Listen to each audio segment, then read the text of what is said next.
नमस्कार दोस्तों, रामविलास पासवान एक ऐसे नेता जिन्होंने बहुत संघर्ष से अपना मुकाम खुद बनाया। जिस मुकाम तक वो पहुंचे, उस मुकाम तक हर नेता के पहुंचने का सपना होता है, लेकिन हर कोई पहुंच नहीं पाता। ऐसे में जब आज वो हमारे बीच नहीं रहे हैं तो उनके कई सारे किस्से कहानियां लोग याद कर रहे हैं। इन्हीं में से एक किस्सा और एक कहानी, एक सच्चाई रामविलास पासवान के जीवन की ये भी है कि क्या आप लोगों को पता है कि रामविलास पासवान एक डीएसपी बनने वाले थे, लेकिन डीएसपी नहीं बने और इतने बड़े कद के नेता बन गए। अगर आपको नहीं पता है तो मैं आपको वो पूरी स्टोरी बताता हूँ। आपको पता ही है कि 5 जुलाई 1946 को बिहार के खगड़िया के बहुत दूर एक देहात गांव शहर बन्नी में उनका जन्म हुआ था। पिता जामुन पासवान की 3 संतान थी, जिसमें रामविलास पासवान सबसे बड़े थे और उसके बाद पशुपति पारस और रामचंद्र पासवान उनके छोटे भाई थे।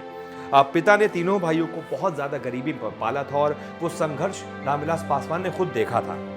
लेकिन पासवान खुद बहुत छोटे से ही जुझारू नेता थे, बहुत जुझारू लड़के थे।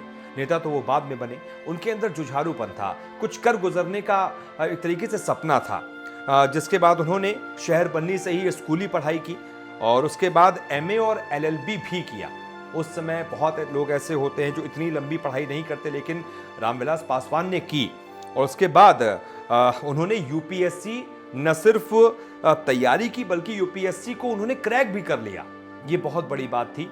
और जिसके बाद रामविलास पासवान का चयन डीएसपी पोस्ट के लिए हो गया था, यानी वो वहां चले जाते तो डीएसपी रामविलास पासवान बन जाते। लेकिन शायद किस्मत को कुछ और ही मंजूर था। रामविलास पासवान उसी दौरान समाजवादी नेता राम सजीवन के संपर्क में आए और उन्होंने उसके बाद सियासत का रुख कर लिया। 1969 में वो अलौली विधानसभा से संयुक्त सोशलिस्ट पार्टी के टिकट पर चुनाव लड़े और विधानसभा का चुनाव वो जीत भी गए।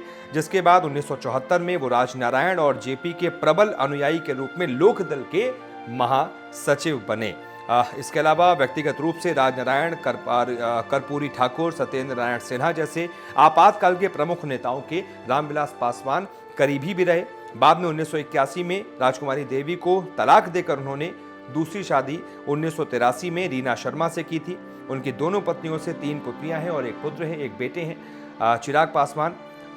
लेकिन ये जो खबर है कि डीएसपी बनने वाले थे लेकिन नेता बन गए, ये बहुत लोगों को नहीं पता थी। लेकिन आज जब रामविलास पासवान नहीं रहे तो उनको याद करके, उनकी महानता को याद करके, उनके जीवन के बारे में लोगों को बताने के उद्देश्य से हमने आपको ये खबर बताई है।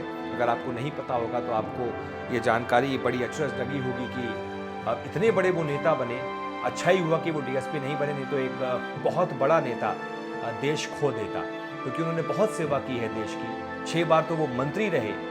सोचिए कितनी सेवा की होगी, कितनी पॉलिसी मेकिंग्स में उनका हाथ रहा होगा। प्रधानमंत्री ने खुद कहा है कि बहुत बड़ी बड़ी पॉलिसीज में उनके आइडियाज़ रहे, उनका खुद का योगदान रहा।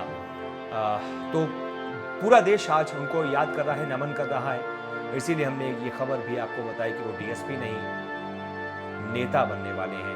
डीएसपी बनना चाहते थे, हो भी गया था सिलेक्शन, लेकिन डीएसपी नहीं बने। शायद किस्मत को यही मंजूर था कि वो इतने बड़े कद के नेता बने।